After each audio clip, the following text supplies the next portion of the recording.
Hi, I'm David Mandy, President of O&M Partners. I want to welcome everyone today to the Visibility Group Technologies Town Hall Call. Visibility trades on the CNSX under the symbol VSBY, and they also have an OTC listing under the symbol VSBGF. As most of you know, this event's brought to you by a New York-based O&M Partners. We're a marketing and communications company. We're not commissioned. We're simply involved in the popularization of information that's already public.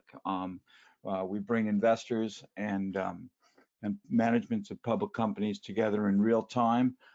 We try to provide context and get good information to you so you can make a better informed investment decision.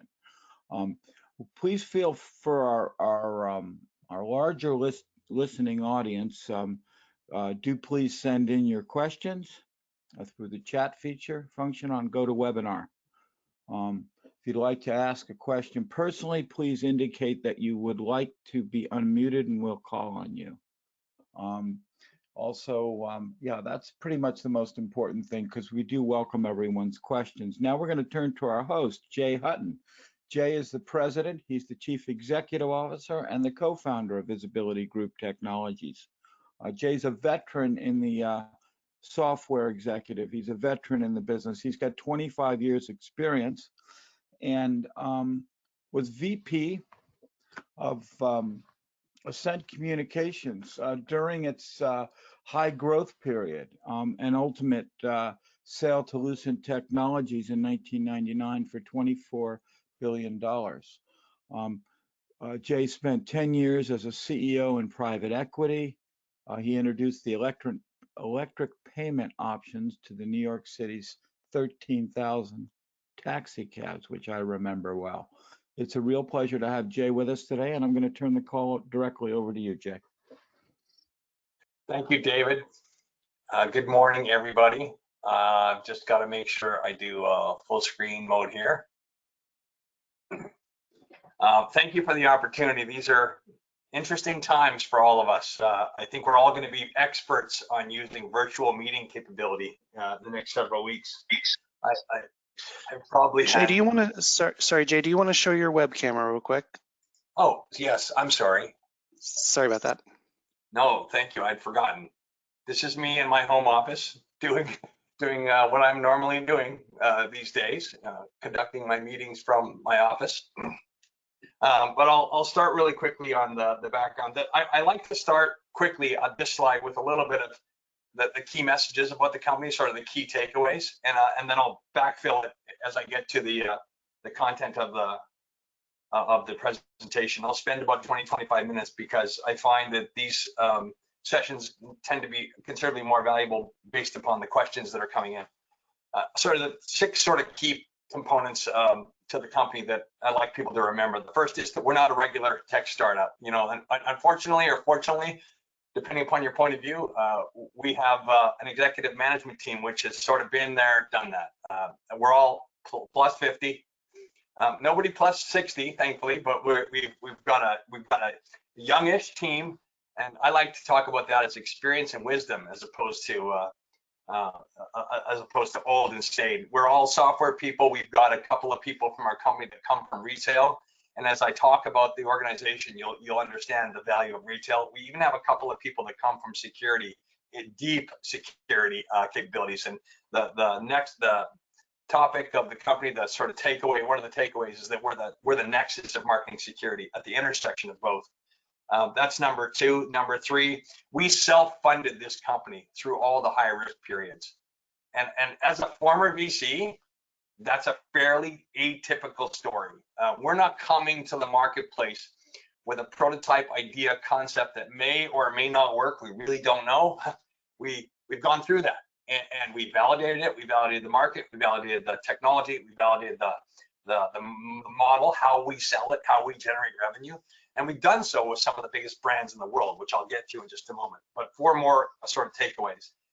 The minimum viable product, this is a software term, but sort of the basic product has already been created. All that IP exists. We've validated it. We've gone through that already. It's sort of that's a a quick side car to the last point.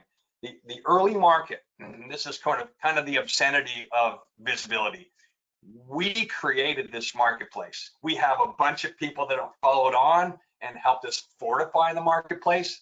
But the truth is, even though it's an obscenity, we created the marketplace in retail, and that is the development and delivery of models for retail. I'll get to that in just a second. And then the last piece, and which I'll remind you of several slides down the road here, we didn't spend a lot of time beyond perfecting our first customers. We didn't spend a lot of time scaling one-to-one customers, because that's not the answer to growing a market. That's hand-to-hand combat, which will get you to a 40 or 50 or 60 or $70 million size, but won't get you to $500 million size. We spent time after we confirmed our product and capability building out channels. So our proposition to those channels is, we've got this great product, it's ready to go, we validated it, here's all these references of validation, and now we want to team with you to bring you value. We bring you the agility, the capability, and the baseline capacity of a small organization, but we benefit you because you have a marketplace that we can help grow. And I'll reference that to the partners as I speak about those partners. I only bring that up, I only sort of set the table with those 6 key takeaways because it allows me to move at a faster pace through the deck. I'm going to talk about this slide really quickly first. VSBLTY takes computers and cameras and provides the ability for computer vision to analyze a space. This applies in retail and it applies in security. In retail, it uses camera technology and computer algorithms, the software, to identify the movement within an aisle and all the granularity of that movement. For example, the number of males, the number of females, the number of 25-year-old males, the number of 25-year-old females, the sentiment, angry, happy, confused, all of that done in real time. And you would ask yourself, why is that relevant? Well, in retail, that's relevant because retailers want to optimize their space. They want to get more from the visitation that they have right now. And most of them don't even know the demographic nature of their shopper. So there's that whole value chain that's created there. Secondly, and potentially more valuably, is the brands. Brands want to advertise, deliver messaging directly at retail. They haven't done so very effectively in the past 25 or 30 years, or if they've done so, it's generally through printed materials. Digital signage offers this ability to deliver on the fly, fleet of foot, quickly transparent, quickly changeable platforms to deliver messages, and we bring measurement. We can tell Coca-Cola on a Thursday between 2 p.m. and 10 p.m. how many females, 25-year-olds, engaged with their advertisement, which is unbelievably valuable to Coca-Cola. And the reason why a company like Google exists, because they figured out how to monetize the internet. They figured out how to create impression value, using an ad word for a moment, in the internet space. We create impression value in physical spaces. And the quick story about how we stumbled into security, because it's true that we did. Our first retail customer said to us, "You're measuring all the performance in this aisle. You're measuring the demographic information in this aisle. I've got a problem." And the problem is, the same guys come in every Friday and they steal beer. Next time they come in, I'm going to have the loss prevention officer take a picture of them with his iPhone before he kicks them out. And I want your activations, your displays, your cameras to look for those people proactively in retail. And so that's where security was born. We now build a demographic database. We enroll the bad guys in that database. Enroll means pictures, biographical data.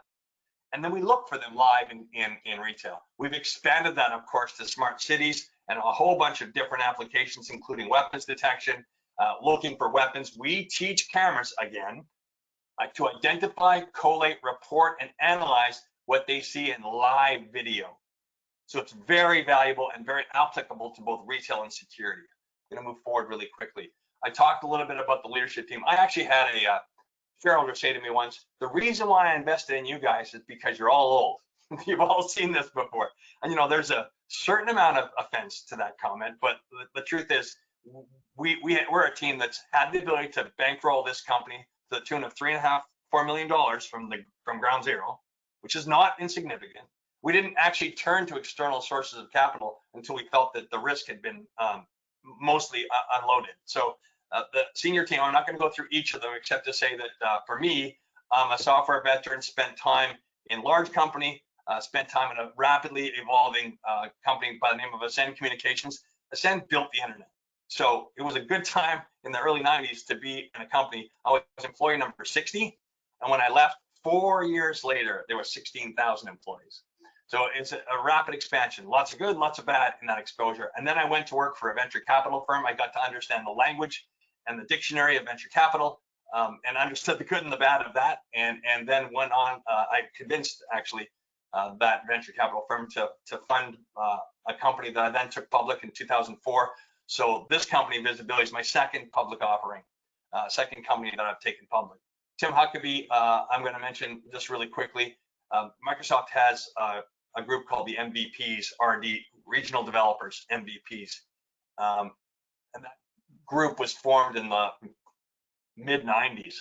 And it was the group of the top 100 developers in the world that were kind of sanctioned by Microsoft, pulled in by Microsoft to guide and counsel them on direction, strategy. And Tim Huckabee was the founder of that group. So I'm very fortunate to have, as a co-founder, a guy that's sort of well recognized, well respected, and really kind of been around a long time and understands this marketplace really quickly. I'm going to mention two other people really quickly. Fred and Linda both come from retail. So they come from a place where we brought them in as equity investors. They bought into the company. And Linda ran a $110 million advertising firm that focused on shopper marketing. Shopper marketing is the technology, discipline, and capabilities strategy around how products are delivered into retail. So it's exactly what we need. Fred Potok is the founder of Floor Graphics. Floor Graphics was a 0 to 70 million company in just 2 years. So a really good management team. I'm going to slip really quickly to the advisory board, which is complemented by two people, ex-FBI, most notably Jeff Mueller, who's the ex-deputy director of the FBI and spent 8 years at Interpol running the CBRNE Directorate, Chemical, Biological, Radiological, Nuclear, and Explosive, if anyone's interested in what the acronym means. And you know, one thing you should understand about security is the best way to get into security in terms of a market entry strategy is have somebody from that marketplace escort you in. And that's exactly what has happened with Jeff. Jeff's put us into relationships with Google, with Microsoft, with very, very significant players. And we're delighted by that. And that decision to put him on our advisory board is continuing to pay dividends for the organization. The marketplaces that we address. I focus, when I speak about this slide, on really three things. One, we have one marketplace, which today is at 32 billion and has a roughly 8% compound growth rate, which is in and of itself a significant growth rate. The second marketplace is security, 187 billion with a 10% growth rate. I'm going to speak specifically to the use cases, exactly what we do in security, and I have a video at the end of the presentation that will show you exactly what it is. But what's most important about what this slide is, this one right here, this statistic. 79% of retailers will invest in vision analytics by 2021. The idea here is using camera technology to govern and analyze the footfall, the traffic within retail, and combining that with digital messaging, digital signage. We're at about 2% penetration right now, and the growth rate is, as you can see, significant. I'm going to go through this really quickly, just speaking to time. I governed myself by 25 minutes, so I'm going to go really quickly here. We have 3 software products, all of which are sold by software as a service, month-to-month subscription revenue. Vision Capture is the content management system. All that is governed, all that is on the display. This is a retail application. Vector is the computer vision application. If you see on the left-hand side of this slide, these are the things we measure, and those things are getting broader as we speak, and I'll speak to that in just a moment. Again, licensed per endpoint, per camera, per month. This is both in a retail application and a security application. You can see the things that we're measuring there with camera technology. And the third is Vector. The moment, so data capture is anonymous data. No PII issues, no privacy issues, no concerns about the data that we collect, and a complete blank check or white space with respect to the marketplace that we can address. And by the way, retailers and brands are desperate to deploy this technology at the moment. And Vector moves us into the category where we're actually accessing a database of bad guys and looking for them in physical space. That's the application that I mentioned with retail, but you can also extrapolate that application to apply to a smart cities application. Our biggest deal in the history of the company is the smart cities deployment we're doing in Mexico City right now. $10 million 3-year deal, 38,000 cameras. So that's the kind of thing that would apply for visibility Vector. And I'll move forward really quickly. I mentioned that we had secured paying customers to get to the point where we had validated the technology. These are those customers. You can identify all of them by brand. They're all well-known global brands. And these were our customers. Some of them did short-term deployments and some of them long-term deployments. Of note might be the Atlanta Stadium in Atlanta is currently deployed digital signage on the perimeter, obviously showing Mercedes-Benz content. Measuring all of that capability, for example, the day after a game, we could tell the stadium you had 24,000 males, 28,000 females, other way around probably, 28,000 males, 24,000 females.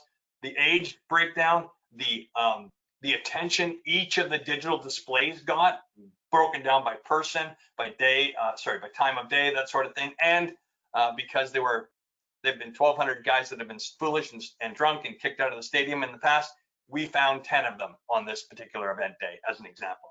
So we've got all those things together. Quick sideline, security used to be a cost-only proposition, and visibility has moved that into a monetized platform for digital display, which incorporates security, which of course is enormously valuable to Atlanta. Last comment on Atlanta, we also do weapons detection. When we see a weapon in public space, we can alert on the presence of that weapon. And I'm going to show you that in just a moment.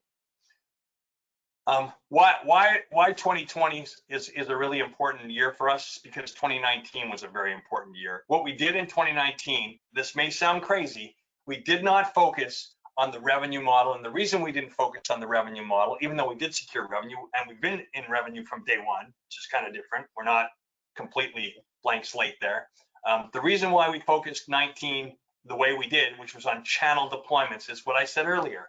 Our desire was not to be a $30 to $70 million company. We wanted to be a $500, $600 million company. And the only way to become that company is to find folks that'll take you to market with them. And we found the biggest in the world. This is perhaps what I'm most proud of. I'll run through this really quickly. Sensormatic, largest retail technology company in the world. We have a global OEM, original equipment manufacturer, private label relationship with them, where they sell all 3 of our products to 105 countries with 185,000 retailers among their current customer base.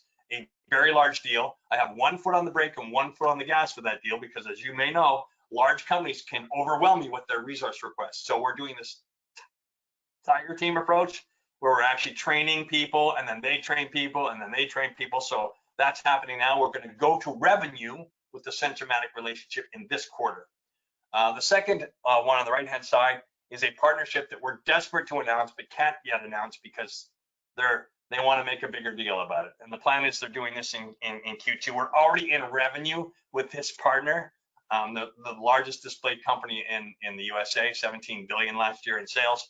Of course, as you see from the first 2, significant companies, significant partners that took us a long time to get. But of course, the value proposition, as I said before, was our agility, our speed, our complementary products, and the ability that we represent a digital entree for them into retail and security, which of course they're desperate to do. Seneca, largest OEM manufacturer of media players. Media players are the core capability of our technology, the core engine room, if you will. And they started shipping our product on all of their systems in January of 2020. The important note is that that's an internet fulfillment model, a licensing model purchased over the internet. So that's sort of, we'll find the cadence of that in the rearview mirror, if you understand what I mean by that.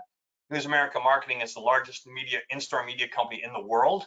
They have 65,000 stores roughly under contract today. They're pivoting, and as of 2019, they had 0 digital. Of course, the demands are aggressive. The retailers are aggressively demanding digital. Brands, Unilever, Coca-Cola, Johnson & Johnson, they're all demanding digital treatment in retail. News America is pivoting their entire business. For News America, this is a Armageddon event. If they don't change the way they do business, they're out of business. And so we are a key critical partner to them. And on this slide, I'm also showing what our projections for revenue for each of those partners are. And by the way, those are not our projections. Those are the projections of our partners. The last one here is a deal we're very proud of, and frankly, doesn't get I don't think the respect that it deserves. This is an enormous deal. The largest smart cities deal in the Western Hemisphere was done by us in September with a company by the name of Energetica. Very short story on this. New president comes to power in Mexico in January of 19. The first thing he does is he implements a bunch of measures which are driven to a public safety outcome. The company that got the first contract was a lighting company, believe it or not. So the first thing you do when you have a safety issue is you increase lighting. Well, they did something very clever, something we're very happy they did, which was they included camera technology on the lighting standards. And we're the analytics company. So for example, you've got a deployment of a camera in a public space or at a exterior to a residence. Not only can we pull up that video and provide that video forensically or in real time, but we analyze the video. The dirty little secret of security. Very quick story related to this. The MGM tragedy where 59 people were killed because the active shooter in the tower, what a lot of people don't know about that specific event is the bad guy loaded weapons from his car to a bag 3 times within view of 3 different CCTV cameras. But the problem is 2 operators monitoring 600 cameras didn't see it.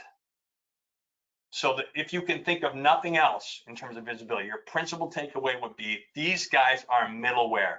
We're middleware. We define and analyze videos coming in on behalf of the operator. We look for anomalies. We look for bad guys. We look for weapons. We look for slip and fall, as an insurance item. We look for crowds moving from left to right as an indication of potential danger. All of those things are considered to be anomalous behavior and are flagged to an operator for further investigation. The idea here is we give our operators too much to look at, but our software doesn't take coffee breaks. It runs 24/7. You understand the argument. Really quickly, I'm going to zip to one quick use case, and then I'll wrap it up really quickly here. We did a deployment with Google at CES, Consumer Electronics Show in 2019. I only bring this up because it's really good indication of the kind of use case we're applied to in the security business. They have 250 bad guys that have threatened the company, threatened the executives of the company, and tragically, Google has been the target of an active shooter event twice on 2 different campuses. So they're very hyper aware. One of our FBI guys referred us to this opportunity. It was a 5-day event. They asked us to deploy 19 IP cameras, network cameras, and we enrolled a 250-person database. And not only did we look for traffic, you can see down here, we counted just under 1 million people. We counted that out, you can imagine, by all their demographic profiles. We're not showing it here, but number of 25-year-olds, the number of males, the number of females, all that information, which of course has enormous marketing value. But we also found 5 bad guys. And to Google, this was an extraordinary success. They had never, and this is an artificial intelligence company as much as anything. So we were very delighted to have them say wonderful things about the deployment, and now we're working with them on additional deployments at trade show events. Really quickly on the company's share capital, we're 81 million issued and outstanding right now. Something I'm very, very proud of as the CEO of the organization is just over 40 million. About 42 million of those shares are held by management and insiders. And that's a fairly atypical ratio. I'm proud of that, and I think that's important. When you add it all up, we've got warrants which generate additional cash for the company, and then fully diluted 98 million. The convertible debentures, because we've just done a financing around convertible debentures as the instrument, will generate additional $3 million for the company. So in terms of summary, I gave you a summary actually at the front. I'll download it on that again. We're a world leader. We actually are, and I understand the obscenity of a small company being a world leader might not sit well with some people, but that is absolutely true. And there's a there's a lot of support for that in the marketplace. The first company to develop weapons recognition, very short story on that, Satya Nadella, the current CEO of Microsoft. We brief Microsoft kind of twice a year on what we're doing because we've maintained a very strong relationship with both Microsoft and Intel, including co-development initiatives with Intel, which actually give us some technology advances that our competitors do not have. But Satya Nadella said when we showed him our beta of the weapons recognition, he asked us how long it would take for us to bring it to production quality, and we said, probably 60 days and $350,000. So he said, hey, you have 30 days and here's a check. So, because he wanted to talk about it. This was right after the Park Lawn shooting in Florida, and of course, very topical. Weapons recognition is a very interesting and exploding category. We transformed the retail industry. Now, one might say retail is taking a breath right now, and probably that's true, but I can tell you from our top 25 accounts, top 25 deals, we've only had 2 suffer small delays, and the longest of those delays is 6 weeks. So we're not talking about significant impact, at least not yet. Highly notable management, which I talked about. Our target for 2020 is 15 to 20 million. A little bit on that really quickly, because people talk about cadence, and for small companies like us, this is all about when the marketplace is inflecting, and I'm here to tell you it's inflecting right now. The last quarter of 2019 eclipsed the first 3 quarters of 2019 on a bookings basis. We did more in the fourth quarter of 2019 than we did in the 3 consecutive quarters combined. And in the first quarter of 2021, we will do just over $1 million of license revenue. And because we are valued on a recurring license basis, that's going to have significant impact. Our goal and objective for Q2 is something in the neighborhood of double Q1. So our projections are still fairly solid, and that's a software business, and think of that as a 92 to 94% gross margin. Scalability, this marketplace is growing. There's no doubt about that. International partnerships, we've taken a very disciplined approach to international partners. We have active operations in 7 countries right now without any significant investment or reliance upon the US resources, and I think that's important. Last thing, I'm going to speak for 30 seconds on something we did with Intel in 2018. All of our technology prior to 2018 was run on a cloud construct, utilizing cloud resources. Intel, because of an investment they made with a Swedish company in the same year, 2018, or first part of 2018, they came to us. They said, we think we can move the algorithms, the processing that today you do in the cloud, to the edge. And from a cost of goods point of view, when I deploy a cloud instance, it costs me about $15 cost per endpoint per month. And Intel said, we think we can do that on edge compute. We did that, we invested, they invested, and it was risky. We didn't know if we could get to the finish line. But as it turns out, we got to the finish line, but here's the impact. We moved our cost of goods from $15 per endpoint per month down to 55 cents per endpoint per month, which puts us in a position, especially when we look at Mexico, and I talked about that, we can sell at a very profitable price point, and that price point is below, our retail price point is below the cost of goods of our competitors. I'm a technology guy. I don't believe we have a long-term sustainable advantage, but we have it now, and part of our strategy in Latin America is to broaden that base to other Latin American countries.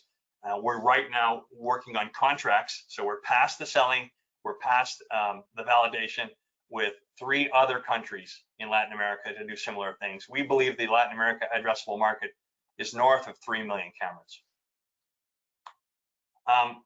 As you get this handout separately, you can see that there's links to videos explaining each of these deployments. And now, if you wouldn't mind, Scott, I'd like you to roll up that video. Cue it up if you don't mind. I'm going to share with you, the group on the phone here, exactly what you're about to see. You're going to see 2 videos back to back just because it's easy for us to do it that way. I'm going to show you 1 retail video and 1 security video. I'm going to start with the retail video, which should be on the screen right now.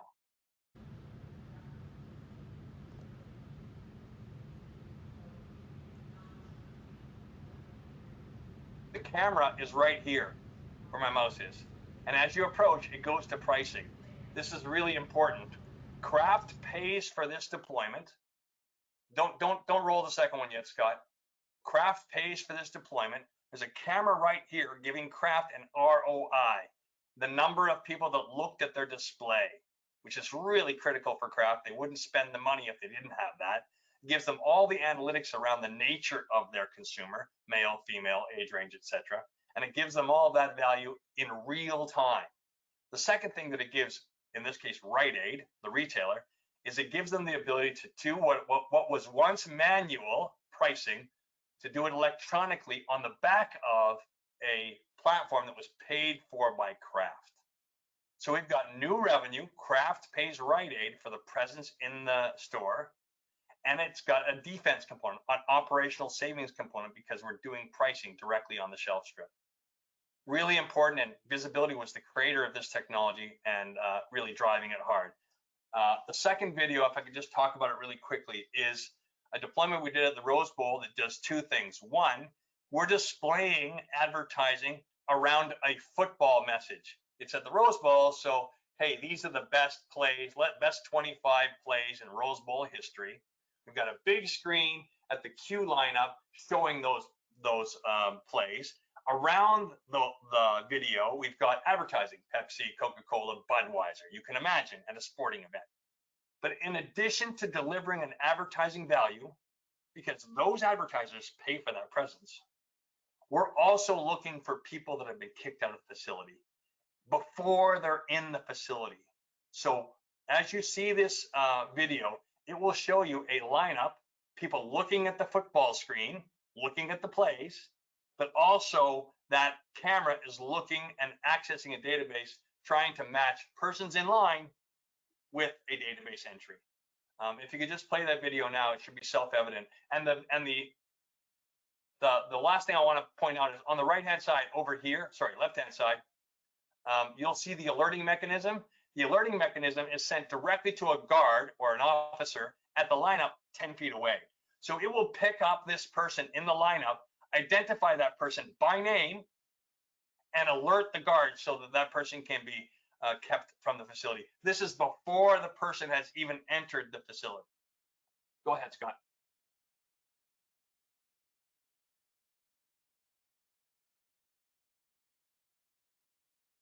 This is the bad guy right here. He hasn't looked at the screen yet. Oh, there's football playing. I'm looking at that. There's the alert. Identify him by name. And he's still in the lineup.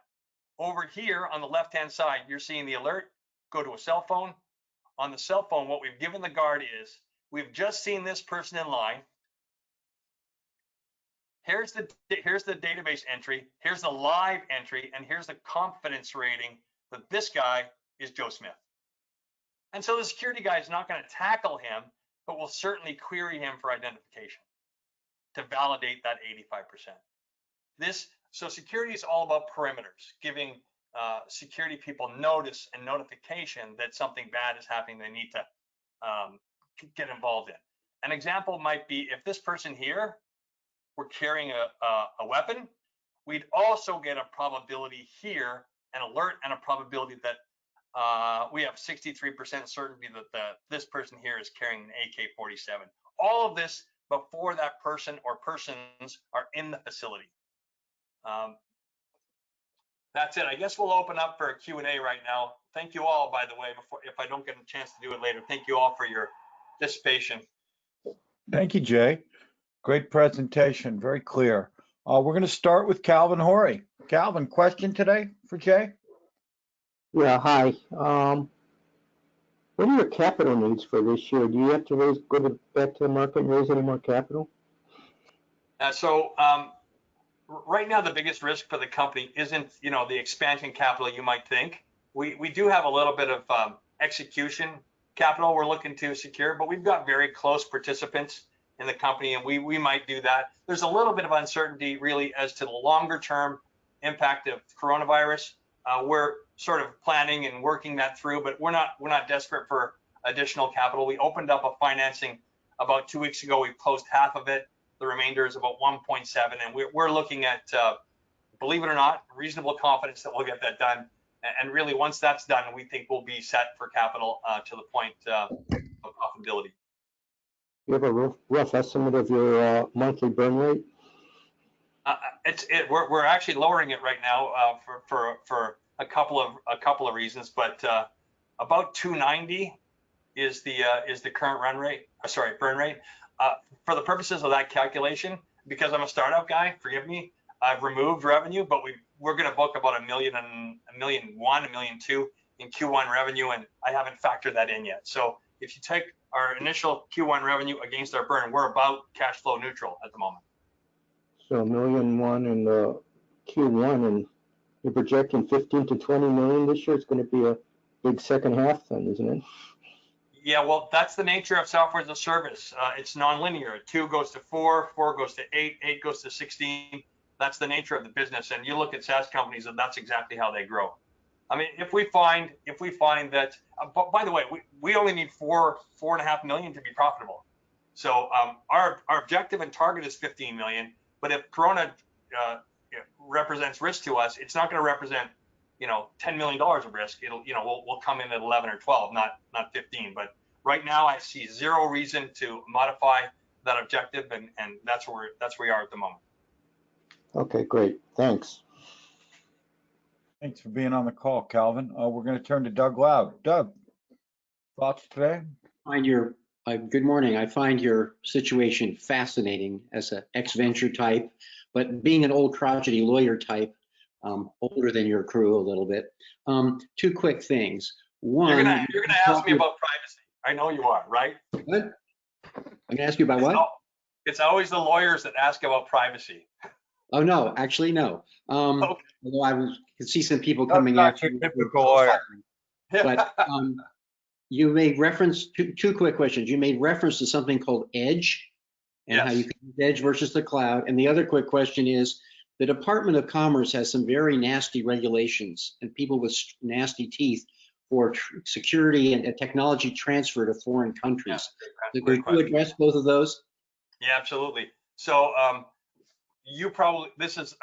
unfortunately, it requires a slightly technical answer, but Doug, sounds to me like you know a little bit about this. We're free and clear to the 5 Eyes. So that's the UK, Australia, Canada, US, and one other, and I can't think of it at the moment. But there's a highly collaborative, intelligent environment amongst the 5 Eyes, and so we're free and clear there. And then we have to seek export certification capabilities to other countries, and Mexico is on that because it falls under NAFTA. And so the places where we're exporting our security right now is Mexico, Central America, South America, and South Africa. We're pursuing other opportunities, and when they get to a certain point, we just advise that we're doing that, and we would broaden our export certification to allow for those countries. Just to be really technical for a moment, we don't use north of 1024 encryption. And what the State Department cares about mostly is these unbreakable encryption schemes like 2048 and more. We don't do that. So we have a pretty clear path and no commercial barriers to deploying anywhere within the Commonwealth states and certainly within the G8. And really, frankly, that's them and the developing nations are the really 2 places we have to go at the moment. Edge. Oh, Edge. The benefit of Edge is we put compute right where the compute is used. We don't have the latency of going up to the cloud and coming back to the cloud, which introduces delay. We do that locally. And because of that, we get greater accuracy, greater efficacy, and greater speed. Oh, okay, great. Fascinating. Thank you. Thank you, Doug. We'll turn to Mark Primasai. Mark, question today? Yeah, Jay, hi. Are you likely to use the worldwide security guard companies likes of Securitas, G4S, Allied Universal to distribute your solution? Everyone on that list we've talked to. Okay, and what did they say? I work for one of them. Oh, is that right? Let me be slightly cryptic, Mark. There's a big problem in Mexico prisons at the moment, and one of those companies is very involved in Mexico prisons.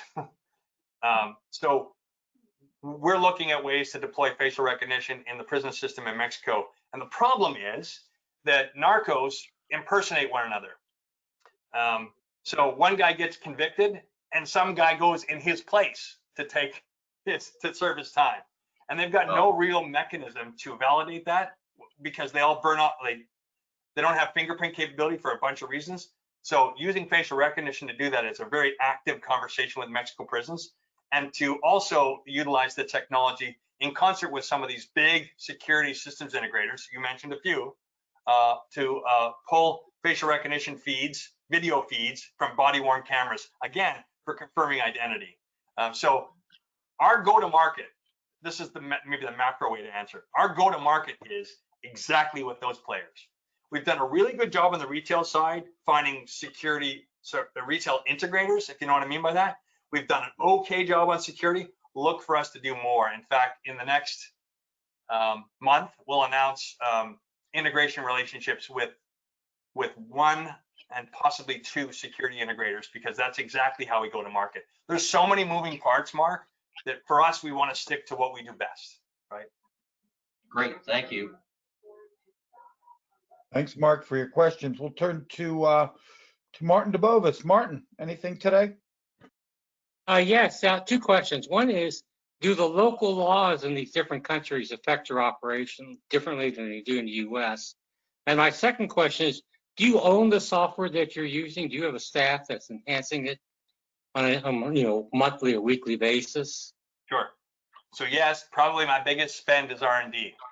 I'm afraid to say. I believe that in a company like us, exit value cannot be achieved or optimized without owning the IP. It's a firm belief of mine, and I know people don't agree with me, but that's my point of view. We have 15 developers that spend time developing the product on a regular basis, and the reason why, just real quickly, is companies want to buy our product, but frequently the bigger that company is, they want it to be modified slightly. So unless you have an ability to tailor what you have to a specific need, of course, supported by commercial value, right? There's got to be an outcome. There's got to be value. We need to have that capacity in-house. I can't imagine not having that capacity in-house, because so much of what we do right now would not be achievable. Mexico is an example. Mexico came to us with a great opportunity, a $10 million opportunity. Oh, but they wanted the code tweaked by 15, 20%. We evaluated that and made the decision to invest in that. And it was smart, because not only does it tie us to the customer more aggressively, more intimately, but it puts a barrier to entry for other players, if you know what I mean by that. Yeah. The first part of your question, I've forgotten. The local laws in each country, do they typically cause different problems or whatever? Thank you. Yes, they do. The most aggressive environment from a legislative point of view is Europe, followed closely by California. Europe has something called GDPR, General Data Protection Rules, regulation. We comply. We spent a bunch of time and effort to make sure that we comply, and this has everything to do about the architectural storage of the information. So as long as we validate that and we got that through, and it took us a few months, then that marketplace is available to us. California followed the European template, and because we were compliant with the European template, we're now compliant with the California template. So we have no places that we cannot go, with the exception of the state of Illinois and the state of Texas, because in both of those states, non-consensually securing biographic information, even though it's anonymous, is in those states illegal without written authorization. So we just stay away from them. It's not a significant enough domain that we would have to pivot our business on that. And thankfully, no other states appear to be following that guideline. In fact, those two states are looking at weakening that guideline. Internationally, Mexico is a Wild West. Guatemala, Wild West. Costa Rica, Wild West. There are no specific restrictions. And if there are restrictions, last point, they would apply only to our retail business, not to our security business. In places where security is the principal foot forward, the principal deployment methodology, there are no limitations. Well, excellent. You really are serving a valuable service. But do you share any of your information between countries or between locations? If there's a person or somebody in Mexico who goes to Guatemala to escape. No, there's a remarkable level of cooperativeness between Mexico and some of the other Latin American states. The reason why we have opportunities elsewhere in Latin America at the moment is because there's this one mayor in Mexico City, the county of Coajimalpa, who's a 35-year-old mayor, and he has reduced crime by 40% by deploying our technology. 40%. That's enough to get reelected, and he is in the media every day talking about what a wonderful guy he is. The benefit to us is other municipalities, other governments are drawn to that success and have visited him and are understanding his best practices and understanding how he did it. So this is why we're fortunate to have a spokesperson that's telling our story without, he's not on the payroll, at least, so that's an enormous benefit for us. The other thing, I just not related to what you said, but it just occurred to me that I should mention this. We're right now doing trials in Mexico City with infrared cameras. Why is that relevant? Our customer, in some cases it's the municipality, in some cases it's a county, want to know the aggregate and changing patterns of persons' temperatures in public spaces for reasons that we all understand.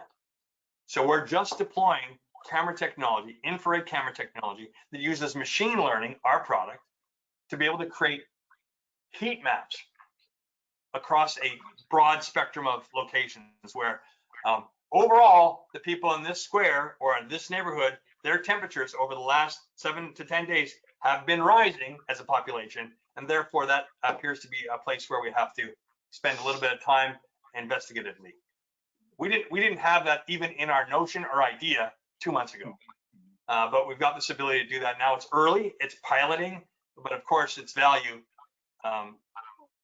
not just for the current outbreak, but subsequent issues is going to be significant.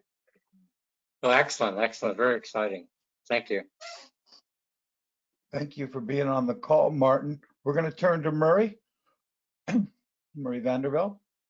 Good to have you on the call, Murray.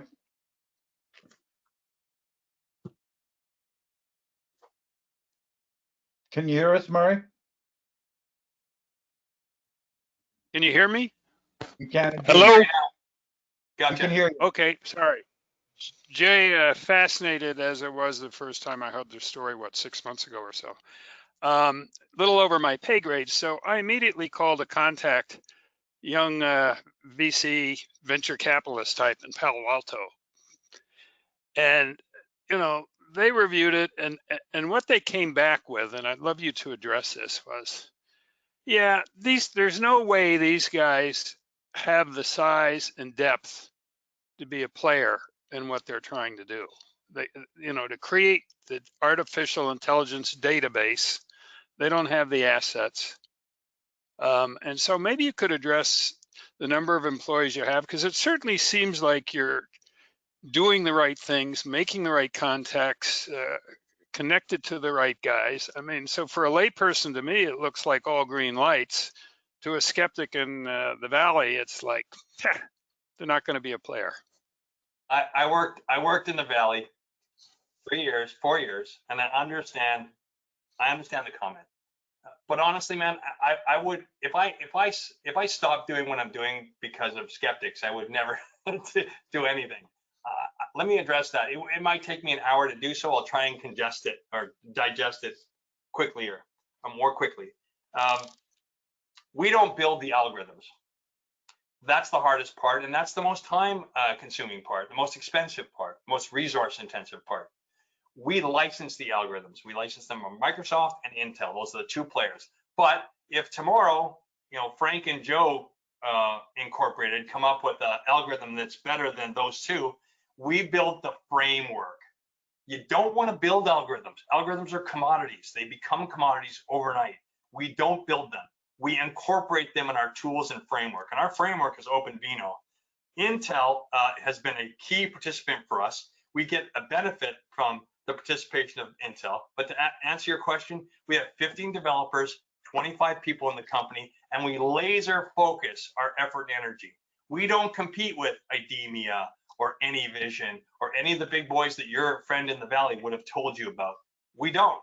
We spend time focusing on the marketplace that we can address. And frankly, where I spend my time and effort is not competing on the very large French national identity program for $5.5 billion, where there's a lot of emphasis and activity at the moment. We spend our time working on the 10 or $15 million deals in Costa Rica, Guatemala, Panama, Peru, Mexico. It's just a choice, and we don't see those players in those markets because those marketplaces are not seen to be as lucrative as the ones that are in the G8 nations, as an example. Having said that, we just began an engagement, which we're not yet public about, so I have to be cryptic, with a very large G8 nation, and we successfully competed against those guys and won a portion of the business. So I don't know how to respond to that except to say that we try to be focused. We try to spend our development dollars intelligently. We're doing teaming agreements and alliance agreements so that our technology or framework can be enhanced by the participation and development dollars of others. And I'm happy to continue to do that. Well, that's a good answer for me, and keep up the good work. I love the story. Thank you. Thank you, Murray. Really always appreciate you on our calls. We're going to turn to Ron Tracy now. Ron. Oh. Hi, Ron. Yeah, can You you got hear a me? question today? Yeah, we can indeed. Perfect.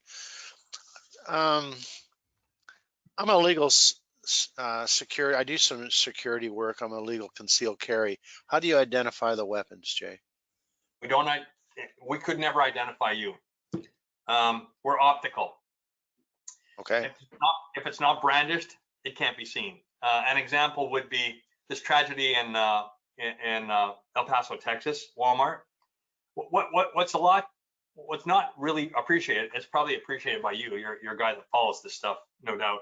But that particular shooter and the Texas school shooting, the weapon was brandished between 30 and 60 meters from the entrance. And we've got the ability to see long range. We only need a few number of pixels, between 8 and 20 pixels. An HD camera will give us 800,000 pixels. So we need 8 to 10 pixels, 8 to 20 pixels to identify a weapon, but it has to be brandished. If it's not brandished, we can't see it. We're optical. There are unique technologies in the roadmap that will be able to tell an occluded or concealed weapon because of the way fabric falls on a body, believe it or not.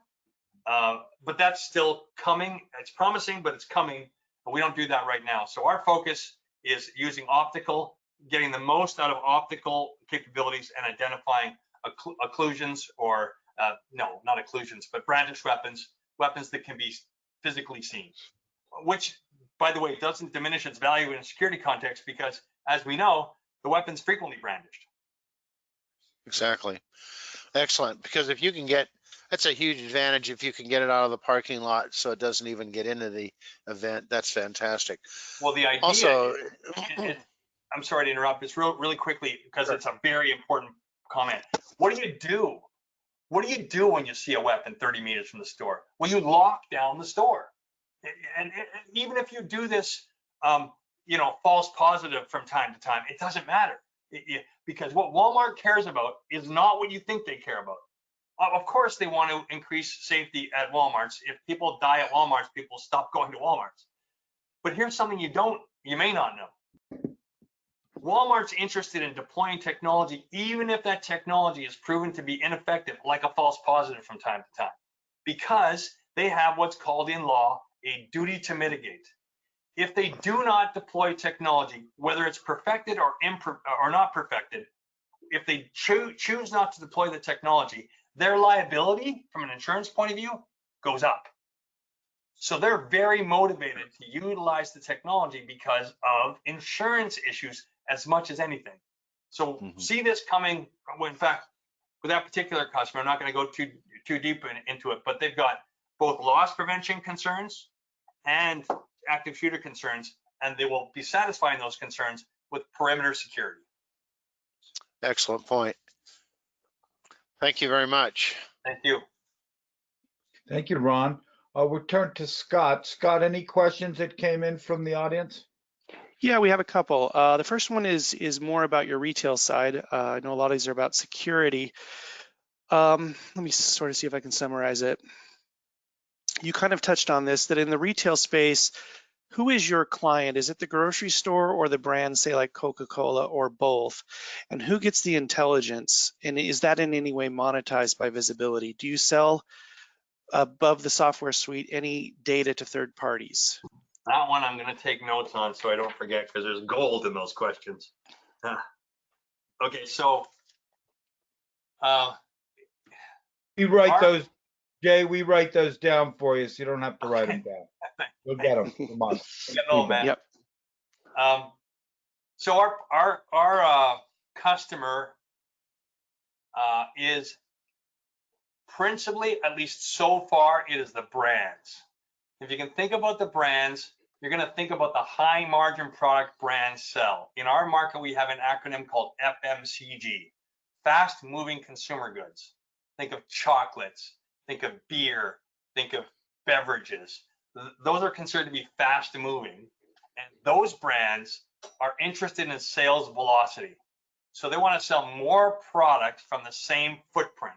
So they're very motivated. And we know that digital display with measurement sells more product. We know that it's between 25 and 35% lift, which is 25 to 35% more product sold. This is not guesswork. This is based upon a series of deployments and data collected over time. So brands are interested in that. Retailers are interested in what's happening in retail, footfall, optimization, that sort of thing. And they're also interested in some of the things that will reduce operational expense. Think of the dynamic pricing that I showed you. So unfortunately, there's no one answer. It is a combination. Retailers are learning that their shelves, the real estate of the shelves, actually has advertising value. So waking up to that, they're selling it to brands. Brands pay the freight, and brands are willing to pay the freight because the math works. They're selling more product, they're getting more data. I'll speak to the data right now. The data itself has very little value when you have 1,000 stores, but has enormous value when you have 10,000 stores. So the deal we've cut, and so far, even though every time it turns into a bit of a debate, we co-own the data. So if Unilever is our customer, Unilever gets Unilever data. We get data on an aggregated basis, and we have the right to monetize it, which means that I'm going to be ridiculous because it proves the point. We've got deployments in 10,000 convenience stores, as an example. And we can tell Pepsi the cadence of Diet Coke versus Pepsi Light in Miami, St. Louis, Saturdays, Mondays between 4 and 10. That sort of granular data is ours to aggregate and to monetize. It doesn't become valuable until it's scaled. So right now, our story is the data is the data. It has value to the brand, but doesn't have aggregated value across the footprint. It will quickly, when we succeed, when we deploy 100,000 endpoints in the 25 largest retail markets in the US, that's significant value. We become a Nielsen or an IRI. And if you guys don't know the reference, those are the biggest data collection companies specifically for resale. That's exactly where we're going. Now, a lot of people appreciate we're actually a data company in the fullness of time. Gotcha. I think that answers the question. Next question would be, you seem like an excellent buyout target. Do you plan on staying an independent company? We're 3 to 5 years. And I think that we know who our buyout candidates are because we've had that dialogue with them already. But it's a conversation about traction, telling the story, and we're not available for buyout now because from my point of view, remember I have VC in my background. From my point of view, the journey has only just begun. We're beginning to build the value. I'm sorry? Okay. You're still creating value. You're still building. Absolutely. Yeah. Right. I'm not ready to hang it up. Great. This one, you have a strong retail product and a strong security product. How do you keep these bundled, or are you vulnerable to competitors taking away the security portion and other competitors taking away the retail portion? Do you have an advantage with the bundle? Yes, because So I'm not Pollyanna. You know, we're going to face competitive forces in every sector of our business. We're doing so now. We have three components: visual display, the content management. We have computer vision, the analytics, the anonymous analytics, and we have the security piece. Frequently, they're applied together. Where they're applied together, that represents a barrier to entry for our competitors, because none of our competitors have all three capabilities. And most customers want them all together. The example I gave you of the Atlanta Stadium, where they're consuming all three together. But I think that we need to continue to push the envelope. We need to continue to develop technologies and capabilities, and we're continuing to do that now with our partners. So I think our long-term advantage is the combination of the three, because they're frequently deployed together. Great. And the last one's actually just from me. Curious about the ability to have facial recognition in retail, not to identify individual users, which is obviously going to be possible in the future, but to offer things like repeat loyalty to recognized repeat visitors. Is that part of your product roadmap? We're delivering that now. Well, when you walk into retail, we don't know who you are, frankly, nor are we interested in who you are. We're interested in who you are as a demographic data point, you know what I mean? Mm-hmm. But if you come in Monday, we'll assign a unique hex ID to you, and we'll store that ID. It's math, it's not image, it's not a picture, it's math, it's a physics mesh. And if we see you again on Friday, assuming we've stored it that long, 7 days, 30 days, 60 days, we'll be able to match you to that. And this is because retailers want to know the frequency of visits. This person came in, we'll also do shopper journeys. So this person came in Monday, they went to the beer, they went to the bakery, they went to the meats, and then they left. And then they come in Friday and they went to the beer and the meats and the bakery, and then they left. That kind of information is very valuable to a retailer, you can imagine. So it's still anonymous, it's still compliant with all the security guidelines, the privacy guidelines, but it's very, very deep and valuable information for retailers.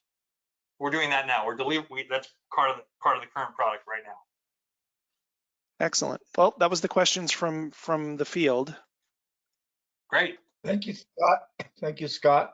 Any follow-up questions from our panelists? Anybody have a further question? We could just unmute everyone for just a second, Scott. Just wondering if Calvin or anyone have a further question. Murray, I've got one. Okay, Murray, great. Let's run out in the future. You know, you talked 3 to 5 years. As the business, if the revenues roll in as hoped and anticipated, will you be employing more people, basically for sales contact or for implementation, or maybe just kind of give us a simple 3-year game plan? We believe we can get to our 2020 objective with our current headcount. We believe our 2021 objective, which is around about 35 million, we can get to with an additional headcount of 15. I'm just remembering now, something like 15, 20. And then the following year, 55 million or so, we can achieve with an additional 5 or 6 people. But you're right, those are, because we're an indirect model, we don't typically sell direct. Those are not necessarily sales people, they're more channel management people. And I appreciate that might be splitting hairs, but that is the place that we'd be at. Jesus. Internationally, there's an objective. Sensormatic has loaned us some office space in Geneva and is putting the boots to us to put headcount there. And we might do that sooner rather than later. But of course, we'd be doing that on the basis of a fortified pipeline that they want us to pursue with them. So we're going to be agile, but I don't believe that we've got any risk in achieving at least the 2020 number with the current headcount. That's helpful. Thank you. Thanks, Murray. Any other questions come up from the group before we proceed to close? Okay. Okay, Jay, back to you for closing remarks. Great presentation. I wanted to thank everyone for actually going a little bit over time, and I appreciate it. And the questions were fantastic. I appreciate them, and I'm excited about our opportunities. And you know, it's a little tough out there right now, no doubt about it. But these are maybe the opportunities to find these little companies that have this opportunity to really break through. And I believe not only are we one of those companies, but we're demonstrating that right now with the results we're delivering. So thank you all for your time. Thank you, everyone. Appreciate your attendance. Well presented, Jay. We've got this now and all the great questions, and we'll start to market and replay for you. So we've got a nice piece of creative. Wishing everyone a great weekend and stay healthy and safe. Thank you so much. Bye-bye. Thank you all.